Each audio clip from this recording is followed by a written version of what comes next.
দেখো Charles law, Charles law, how we can derive Charles law? How we can derive Charles law? দেখো Charles ল কিভাবে আমরা drive করতে পারি? আমরা চার্লস ল ড্রাইভ করতে পারি যে we know PV equal to 1/3 mn/s square, তাই তো? PV equal to 1/3 mn/s square, এটা হলো চার্লস ল। তারপরে আমরা কি পেলাম এখান থেকে? চার্লস ল পাওয়ার পরে চার্লস ল এখনো পাইনি, আমরা কি পেলাম যে PV equal to 1/3 mn/s square থেকে 2 দিয়ে মাল্টিপ্লাই করে হাফ দিয়ে মাল্টিপ্লাই করলাম। ওকে, একটা 2 নিলাম ইনটু হাফ নিলাম, তারপরে হাফ mn/s স্কয়ার, এটাকে আমরা বলতে পারি, এটাকে আমরা কি বলতে পারি? এটাকেই বলতে পারি যে হাফ mn/s কাইনেটিক এনার্জি। এই কাইনেটিক এনার্জিটা আমাদের কার সঙ্গে রিলেটেড? কার সঙ্গে রিলেটেড জানো? হ্যাঁ, থার্মাল এনার্জির সঙ্গে রিলেটেড হলো। থার্মাল এনার্জির সঙ্গে রিলেটেড হলো। থার্মাল এনার্জি মানেটা কি? থার্মাল এনার্জি মানে কে into T, just k into T, বুঝা গেছে? কে ইন্টু টি, এটা হলো থার্মাল এনার্জি। এবার এই থার্মাল এনার্জিটা দেখো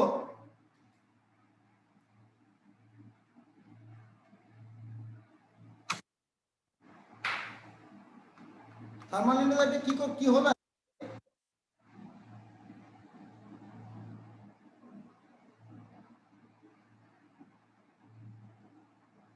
এই যে যেটা আমরা কি দেখতে পাচ্ছি, হাফ এম ভি স্কয়ার, এটা হলো kinetic energy actually.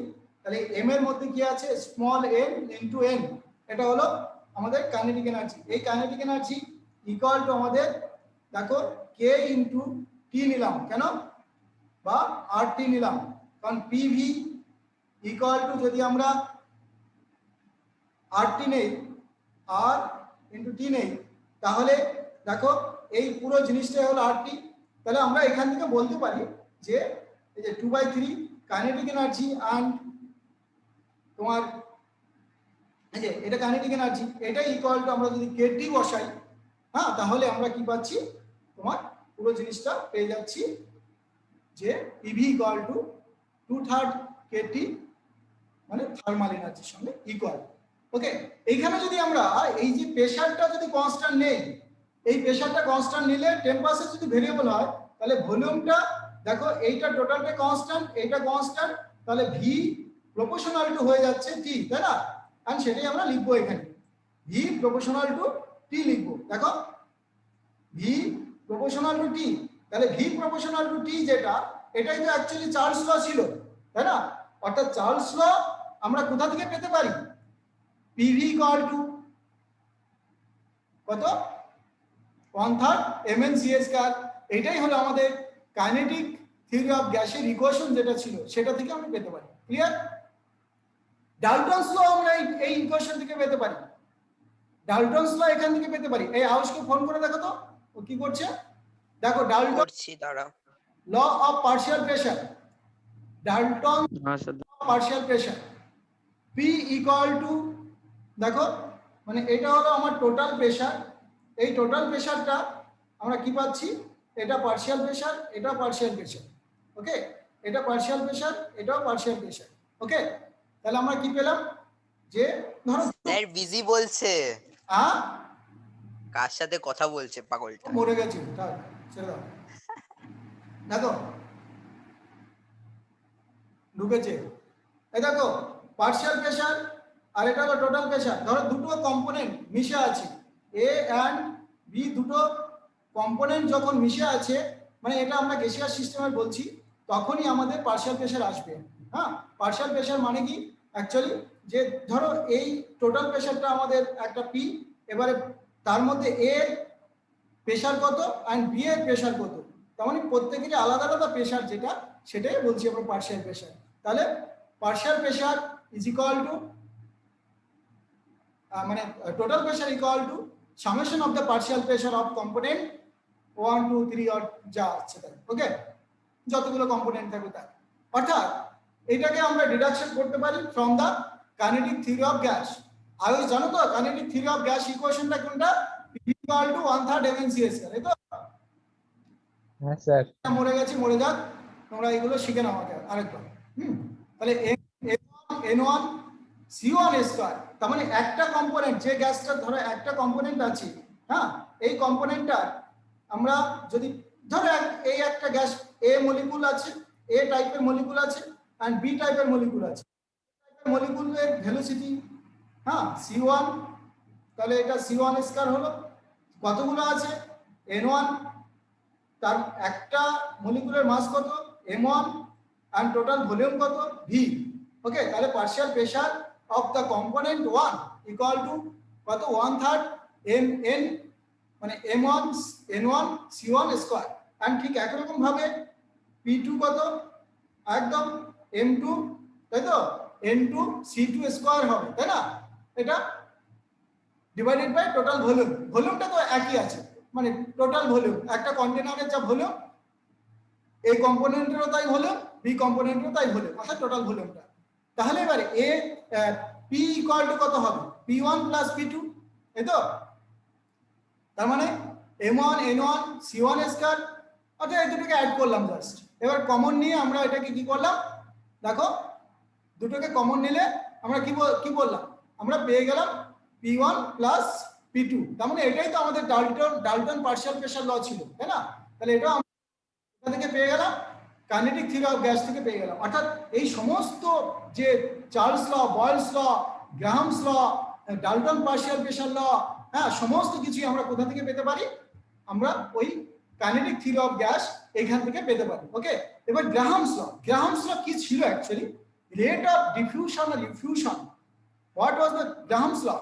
Graham's law was that the rate of diffusion and diffusion is inversely proportional to root of কত?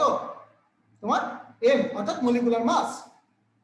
ঠিক আছে, অথবা মলিকুলার মাস নিয়ে না নিয়ে আমরা ডেনসিটিও বলতে পারতাম। ঠিক আছে, এটা অর্থাৎ রেট, এই যে স্মল r যেটা, এটা অ্যাকচুয়ালি কি? এটা কি? এটা রেট। ওকে, তাহলে রেট অ্যাকচুয়ালি কি?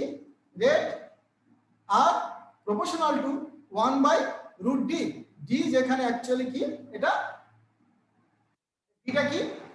ডিটা হলো তোমার density of the gas. Okay, তাহলে at constant temperature and pressure R equal to আমাদের মানে আর আমরা প্রপোর্শনাল টু এটা বলে দিলাম। ক্লিয়ার? বোঝা গেছে? এবার দেখো, এটাকে ডিডাকশন আমরা যদি করতে চাই, হ্যাঁ, তাহলে কি করব? আমরা এটাকে যদি আমরা ডিডাকশন করতে চাই তাহলে কি করব বলো? আমরা ওই আগে ফার্স্টে PV ইকুয়াল টু 1/3 mn/cs কে নিয়ে নেব। ঠিক আছে, PV ইকুয়াল টু 1/3 mn/cs কে নিয়ে নেব। According to the kinetic gas equation আমরা পেয়ে গেলাম PV ইকুয়াল টু 1/3 mn/cs, এই তো? এবার PV ইকুয়াল টু কত?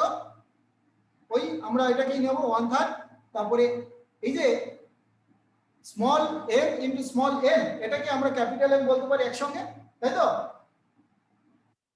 এটাই মলিকুলার মাস। তাহলে 3 টা এদিকে মাল্টিপ্লাই করলাম, তার মানে 3 PV ডিভাইডেড বাই m, এটাই আমাদের কি হলো? অ্যাকচুয়ালি CS কার, তাই না? এটাই তো CS কার, তাই না? তাহলে এটাই হয়ে গেল আমাদের CS কার। এবার C মানেটা কি? ভেলোসিটি। ভেলোসিটি মানেই তো একটা রেট, তাই না? ভেলোসিটি মানে কি? একটা রেট। তো চেঞ্জ অফ, দেখো, চেঞ্জ অফ পজিশন অর্থাৎ dx dt, এটাই তো রেট, তাই না? পজিশন চেঞ্জের রেট। কার পজিশন চেঞ্জ? তার মানে গ্যাস মলিকুলগুলো এখানে অনেক ডেন্স কন্ডিশনে আছে, ও ডিফিউজ হয়ে অন্যান্য জায়গায় ছড়িয়ে পড়লো, তার রেট, তাই না? তাহলে আমরা এটা বলতে পারি ভেলোসিটি অ্যাকচুয়ালি কি? রেট অফ ডিফিউশন, এটাই তো। তাহলে এটাই হয়ে গেল আমার এটা। আবার এই যে p, হ্যাঁ, এইটা, এবার এই ভিটাকে যদি m এর নিচে নিয়ে আসি, m/v কি ছিল? m/v কি ছিল? এটাই তো ডেনসিটি ছিল, তাই না? তাহলে এইটাকে আর নিচে নিয়ে চলে আসবো, তাহলে কি পাবো? c ইকুয়াল, দেখো, এই যে v/m যেটা 1/d, তার মানে m/v মানে হলো d শুধু। ওকে, তাহলে আমরা কি পেলাম? এইখানে দেখো এই জায়গাটা ডি পেয়ে গেলাম, এটাই ছিল m/v। এবারে যদি প্রেসারটা কনস্ট্যান্ট থাকে তার মানে এইটা রেট, এটাকে আমরা রেট আর ইকুয়াল টু আমরা বলতে পারি রুট ওভার কত 1/d, তাই না? এটা প্রপোর্শনাল বলে দিলাম কারণ এটা কনস্ট্যান্ট নিচ্ছি এবারে, ঠিক আছে? অর্থাৎ c প্রপোর্শনাল টু 1/d পেয়ে গেলাম। এটাই তো আমাদের কার্স রুল ছিল, Graham's law of diffusion. Okay, Graham's law of diffusion এটা ছিল। ওকে, এটা কি Maxwell distribution of molecular velocities of gas molecules. এইটা খুব ইম্পর্টেন্ট আমাদের, ইম্পর্টেন্ট মানে এখান থেকে আমাদের শুধু ওই গ্রাফটা আমাদের জানতে চায়, হ্যাঁ, কিন্তু এটার কনসেপ্টটা আমাদের জানতে হবে। কনসেপ্টটা কি?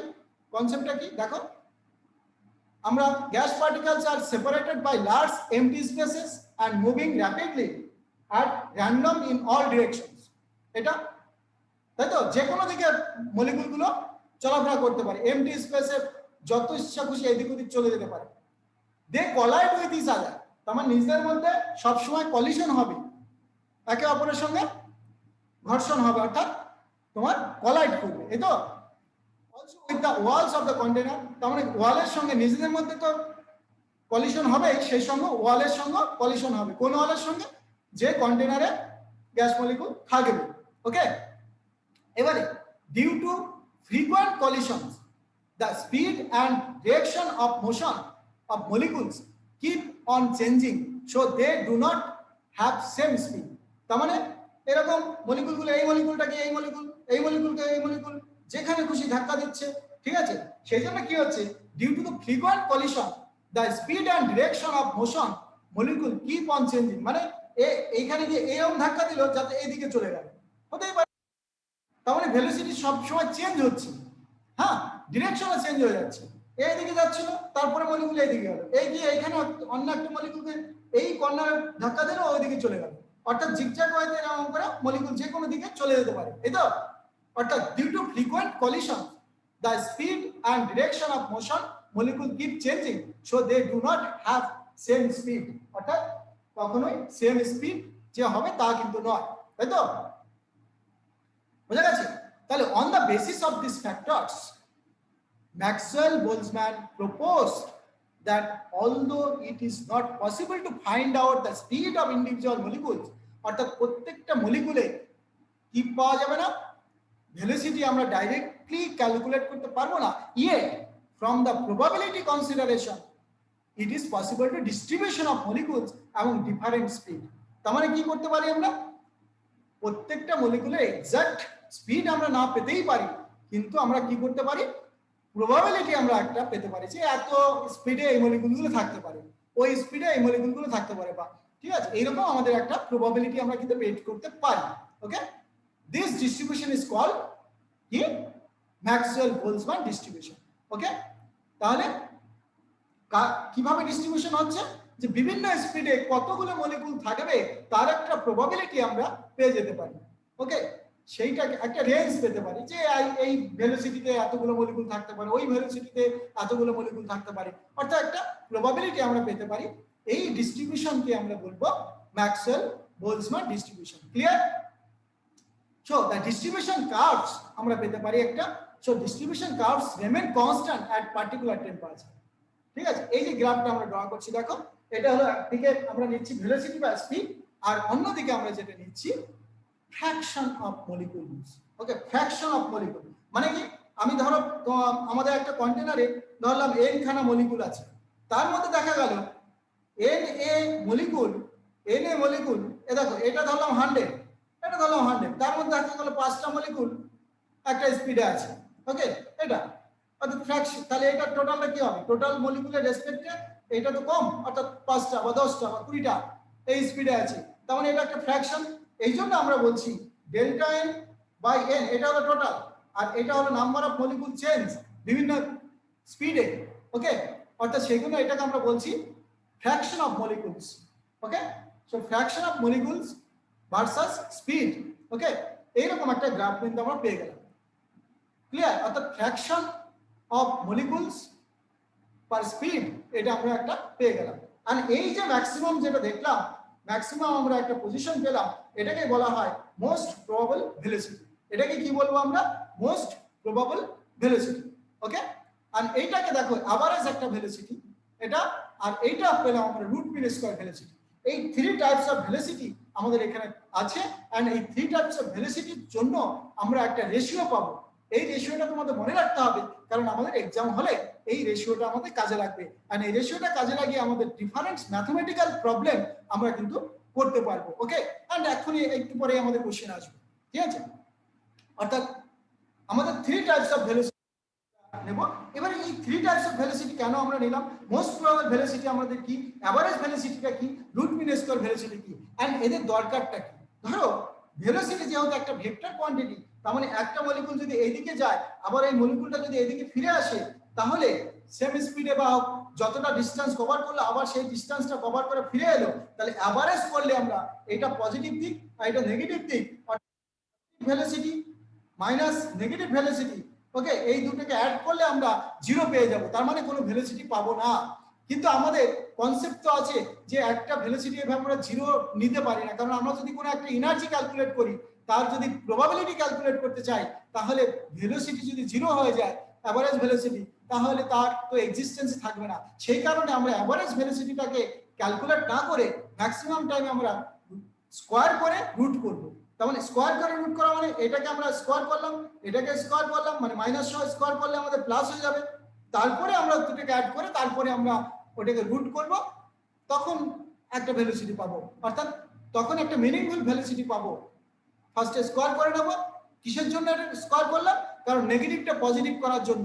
ওকে, তারপরে আবার যোগ করে আমাদের অ্যাড করে আমরা ইনভার্স রুট করে নেব। ওকে, তাহলে এটা আবার রুট মিন স্কয়ার ভেলোসিটি। আবার মোস্ট প্রবাবল ভেলোসিটিটা কি?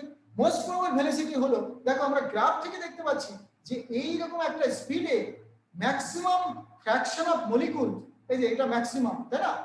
তাহলে এই দিকে কিন্তু ম্যাক্সিমাম ফ্র্যাকশন অফ মলিকুল, তার মানে ম্যাক্সিমাম ফ্র্যাকশন অফ মলিকুল যে ভেলোসিটিতে থাকবে সেটাকে আমরা বলবো মোস্ট প্রবাবল ভেলোসিটি। অর্থাৎ ম্যাক্সিমাম ফ্র্যাকশন অফ মলিকুল যে ভেলোসিটিতে আছে, এই যে এটা হলো ম্যাক্সিমাম ফ্র্যাকশন অফ মলিকুল এই পর্যন্ত, তাই না?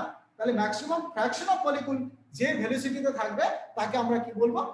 Most probable velocity. ক্লিয়ার? অর্থাৎ এইটাকে আমরা বলছি Maxwell distribution of speed at particular temperature. এখানে টেম্পারেচারটা চেঞ্জ না করে আমরা ভেলোসিটি চেঞ্জের সঙ্গে আমাদের ফ্র্যাকশন অফ মলিকুলে যে চেঞ্জ হচ্ছে সেটা আমরা কিন্তু এখানে দেখছি। ওকে, ক্লিয়ার হলো?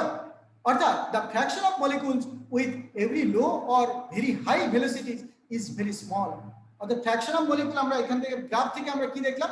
দেখো গ্রাফ থেকে আমরা যেটা দেখতে পেলাম যে এটা এই যে এখানে এই ফ্র্যাকশন অফ মলিকুল সংখ্যাটা খুব কম হবে, ঠিক আছে? এই যে গ্রাফটা এইরকম চেপে গেছে, মানে এই সরু হয়ে গেছে, হ্যাঁ, অর্থাৎ এই ভেলোসিটিটা খুব কম সংখ্যক মলিকুলেরই থাকতে পারে, অর্থাৎ ফ্র্যাকশন অফ মলিকুল। অর্থাৎ আমরা কি দেখলাম? The fraction of molecules with very low or very high velocity is very small. The fraction of molecules possessing higher speed goes on increasing till it reaches the peak and thereafter it starts decreasing. Okay, একটা pick পেয়ে তারপর আমরা আবার decrease করতে দেখলাম। অবশ্যই the maximum fraction of molecules possesses a velocity corresponding to the peak of the curve. It refers as the most probable velocity. অর্থাৎ highest যে ফ্র্যাকশন অফ মলিকুল যে ভেলোসিটিতে থাকবে, হাইয়েস্ট ফ্র্যাকশন অফ মলিকুল যে ভেলোসিটিতে থাকবে সেটাকে বলছি আমরা মোস্ট প্রবাবল ভেলোসিটি। ক্লিয়ার? তাহলে মোস্ট প্রবাবল ভেলোসিটি কি? এটা আমরা অবশ্যই একটা ইকুয়েশন পাবো, তোমরা একটা আমরা ইকুয়েশন পাবো ঝট করে, ঠিক আছে? The velocity possessed by the maximum fraction of molecules at a particular temperature is called most probable velocity. Okay, effect of temperature. এবার টেম্পারেচার যদি চেঞ্জ করি তাহলে আমাদের কাইনেটিক এনার্জিটা চেঞ্জ হয়ে যায়, স্বাভাবিক, তাই না? কারণ হাফ mcs का ভেলোসিটি বেড়ে যায় কাইনেটিক এনার্জি তোমার টেম্পারেচার বাড়লে। অর্থাৎ on increasing the temperature of the gas the molecular motion becomes rapid and the value of most probable velocity also increases. অর্থাৎ বেশি বেশি স্পিডে দৌড়াবে, অর্থাৎ ফ্র্যাকশন অফ মলিকুল ইনক্রিজ করবে, অর্থাৎ ফ্র্যাকশন অফ মলিকুল যে ভেলোসিটিতে থাকবে, মানে ম্যাক্সিমাম ফ্র্যাকশন অফ মলিকুল যে ভেলোসিটি থাকবে সেটাকে বলছি আমার মোস্ট প্রবাবল ভেলোসিটি। আর টেম্পারেচার ইনক্রিজ করলে এটা ইনক্রিজ করবে, তার কারণটা হলো মলিকুলগুলো মোশন ইনক্রিজ করবে। ওকে, দেখো then the entire distribution curve shifts towards right with a rise in temperature। দেখো আমরা এখনই গ্রাফটা দেখবো, the temperature increases, the fraction of molecule having higher speed increases। দেখো আমরা টেম্পারেচার যত ইনক্রিজ করলাম, এটা 100 ডিগ্রি থেকে দেখো এটা ইনক্রিজ করলাম, অর্থাৎ এই ফ্র্যাকশন অফ মলিকুলটা কমে গেল, মানে এই সংখ্যাটা, এটা সংখ্যাটা এত ছিল, এতটা সংখ্যা ছিল, এখন এই সংখ্যাটা এইটুকু হলো, এখান থেকে এইটুকু হলো, তাই না? এই সংখ্যাটা কমে গেল, কিন্তু এইটা স্পিডটা বেড়ে গেল, আবার আরো স্পিড বেড়ে গেল টেম্পারেচার বাড়ার সঙ্গে সঙ্গে। দেখো এই যে ফ্র্যাকশন অফ মলিকুলগুলো কমে গেল, এখান থেকে কমে গেছে, এখান থেকে নেমে এলো এখানে, আবার আরো টেম্পারেচার বেড়ে গেল, ফ্র্যাকশন অফ মলিকুল ডিক্রিজ করে গেল, মানে যাদের ভেলোসিটি হাই সেটা ডিক্রিজ করে গেল। ওকে, কারণ এখানে আমাদের ভেলোসিটি মানে মোস্ট প্রবাবল ভেলোসিটি কমে গেল অ্যাকচুয়ালি, তাই না? ফ্র্যাকশন অফ মলিকুলের মানে সংখ্যাটা কমে গেল, ভেলোসিটি বাড়লো কিন্তু ফ্র্যাকশন অফ মলিকুলটা কমে গেল, এদিকে এখান থেকে এখানে নেমে এলো, এখান থেকে এখানে নেমে এলো। ক্লিয়ার? অর্থাৎ স্পিড আমাদের বাড়লো, টেম্পারেচার বাড়লো, কিন্তু ফ্র্যাকশন অফ মলিকুল সেই সংখ্যাটা যে হাই ভেলোসিটি থাকলো সেটা কমে গেল, অর্থাৎ ম্যাক্সওয়েল ডিস্ট্রিবিউশন কার্ভস আর ডিফারেন্ট টেম্পারেচার এটা হয়ে গেল, তাই না? Clear? Next, molecular velocities। Sir questions করাও না স্যার, হ্যাঁ কোশ্চেনস গুলো করাও স্যার, বুঝলাম না। Question sir. হ্যাঁ কোশ্চেন আসবে তো, এটা হ্যাঁ ওইগুলো কোশ্চেন আনসার্স করো কোশ্চেন দেবো এখন, তাহলে এইগুলো হ্যাঁ কোশ্চেন এই, এটা পরে করিও। এটা হচ্ছে এই যে আমাদের ইকুয়েশন গুলো দেখে নাও, তাহলে কি কি হলো? টোটাল কাইনেটিক এনার্জি, এই তো n into half mv square, এটা কাইনেটিক এনার্জি হয়ে গেল, তাই তো?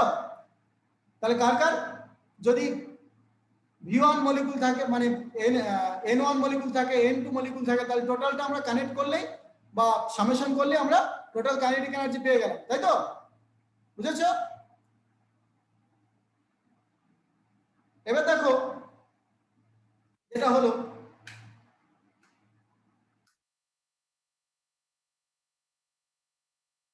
এবার কি হলো দেখো, যে টোটাল কাইনেটিক এনার্জি আমরা এভাবে বলতে পারি তো, এটা রুট মিন স্কয়ার ভেলোসিটি, তাই তো? এবার রুট মিন স্কয়ার ভেলোসিটি মানে কি? v1 square plus v2 square এগুলো ডট ডট ডট ডট করে অ্যাড করে দিলাম, divided by total number of molecules নিলাম, তারপরে এটাকে রুট করলাম, তাহলে এটা রুট মিন স্কয়ার ভেলোসিটি। এবার এই তিনটে রেশিওটাকে কাজে লাগবে আমার, খেয়াল করেছো? 3RT/m, এটা হলো root mean square velocity formula, এই ফর্মুলাটা মনে রাখতে হবে, ঠিক আছে? এই যে ফর্মুলাটা আমি দিচ্ছি, এই ফর্মুলাটা মনে রাখতে হবে, সব বইতে সবগুলো ফর্মুলা একসঙ্গে থাকবে না, টুকে রাখা দরকার হলে। 3RT/m এটা সব বইতে থাকবে, 3PV/m এটা সব বইতে থাকবে, তার বাকিগুলো নাও থাকতে পারে, ঠিক আছে? D is the density and G is the acceleration, gravitational acceleration, H is the height of the molecules from the ground। Okay, এবার বলো formula of the root mean square speed কোনটা? Ayush, formula of the root mean square speed কোনটা বলো? Which one? तो option A sir, A हाँ? A तो ए এ है, all of this no नहीं all of this সবগুলো, তাই তো? তারপর অ্যাভারেজ ভেলোসিটি আর মোস্ট প্রবাবল ভেলোসিটি। অ্যাভারেজ ভেলোসিটিটা এটার ফর্মুলা আছে রুট ওভার 8RT/m, এই ফর্মুলাটা মনে রাখতে হবে, ঠিক আছে? এটা মনে রাখো, 8RT/m, ভেরি ইম্পর্টেন্ট, 8RT/m। আর তারপরে দেখো এইগুলোর সঙ্গে কিভাবে রিলেটেড হলো, √, এটা বলো, √, কোনটা? √8 by pi d। মাথায় রাখবে এটা, এই যে ইকুয়েশনটা মাথায় রাখছো দেখো, average velocity 0.9214 into RMS velocity, এইগুলো মনে রাখতে হবে, তবে ইকুয়েশন তাড়াতাড়ি সলভ করতে পারবে। আবার RMS velocity equal to 1.085 into average velocity. Okay, এইভাবে এই রিলেশনগুলো মনে রাখতে হবে তোমাদেরকে। স্যার এত ইকুয়েশন মনে রাখলে কিছুই মনে থাকবে না স্যার। রাইট, অ্যাভারেজ ভেলোসিটি মনে থাকবে, এই তিনটে ইকুয়েশন মনে থাকবে না ধরে মারো স্যার ওকে, তাহলে তুমি কি করতে চাইছো? হ্যাঁ ওকে বাড়ি করে দাও এখান থেকে। হ্যাঁ, এই কি বল, মোস্ট প্রবাবল ভেলোসিটি মনে রাখো।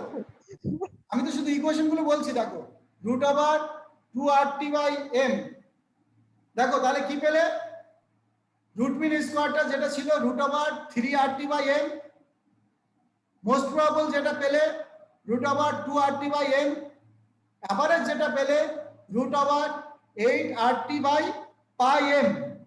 শুধু অ্যাভারেজে একটা πm আছে, 8RT আছে, √8RT/m, এটা ছিল কার অ্যাভারেজ ভেলোসিটিতে।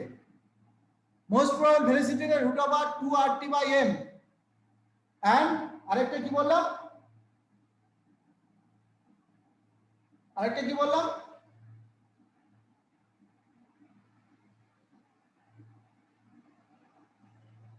বুঝেছ? বেশ, তাহলে এই তিনখানা ইকুয়েশন তোমাকে মনে রাখতে হবে। ক্লিয়ার? স্যার এই চ্যাপ্টারে খালি তিনটে ইকুয়েশন মনে থাকলে হয়ে যাবে তো? হ্যাঁ, তিনটে ইকুয়েশন মাথায় তুই রাখবে, চুপ কর না। রিলেশনটা তো করতে পারবে ঠিক করে। হ্যাঁ স্যার, খালি এই তিনটে তিনটে ইকুয়েশন। ইকুয়েশন মাথায় রাখলে তুমি এইখান থেকে তো কনভার্ট করতে পারবে নিজে নিজে। ওকে, এই যে আরএমএস এর সঙ্গে ভাই তুই থাম। মোস্ট প্রবাবল ভেলোসিটি রিলেশনটা কি? আরএমএস ইকুয়াল টু 1.224 ইনটু, দেখো, মোস্ট প্রবাবল ভেলোসিটি। এভাবে মনে রাখতে হবে এই যে রিলেশন, এইটা এই ইকুয়েশনটা বা এই যে তোমার রেশিওটা, এই রেশিওটা মাথায় রাখতে হবে। না হলে আগে তোমাকে ওই ইকুয়েশন মাথায় রেখে তার ভ্যালু বসিয়ে তোমাকে এটা নিয়ে আসতে হবে, কারণ এই ধরনের ইকুয়েশন দিয়ে তোমাকে বা এরকম রেশিও দিয়ে তোমাকে অনেক কি দেবে, মাঝে মাঝেই কোশ্চেন করবে। ওকে, এবার দেখো MCQ, which one of the following is সৃজিতের কারেক্ট। এখনই রেশিওটা মনে নেই, সৃজিত পরে এবার তো দেখো ভুলেই কোনটা যাবে। কোনটা কারেক্ট বলো। সৃজিত বল। স্যার এই যে সৃজিতকে জিজ্ঞেস করো এক্ষুনি স্যার। দেখলে এক্ষুনি মনে রাখতে পারছো না, আবার কি হবে? হ্যাঁ বলো। স্যার আমি জানি স্যার, ওই ফার্স্টেরটা, all of the above, all of the above, all of the above. All of the above, সেটা জেনে। Sir all of the above আগে দেওয়া হ্যাঁ? উচিত স্যার, তাহলে সুবিধা হবে। এই চন্দ্রিমা শুনতে পাচ্ছো? হ্যাঁ স্যার। বুঝতে পারছো জিনিসগুলো কি বলছি আমি? হ্যাঁ স্যার। ইকুয়েশনগুলো আমরা ড্রাইভ করলাম না, কিন্তু ইকুয়েশনগুলো দিলাম। এখানে ড্রাইভ করা যায়, আমি যাদের নতুন করাই তাদেরকে আমি ড্রাইভ করাই, তো তাতে মুখস্থ রাখতে একটু সুবিধা হয়, কিন্তু অত টাইমটা তো আমাদের এখন নেই। দেখো আমি আবার লিঙ্ক পাঠাচ্ছি, ঠিক আছে? আচ্ছা স্যার।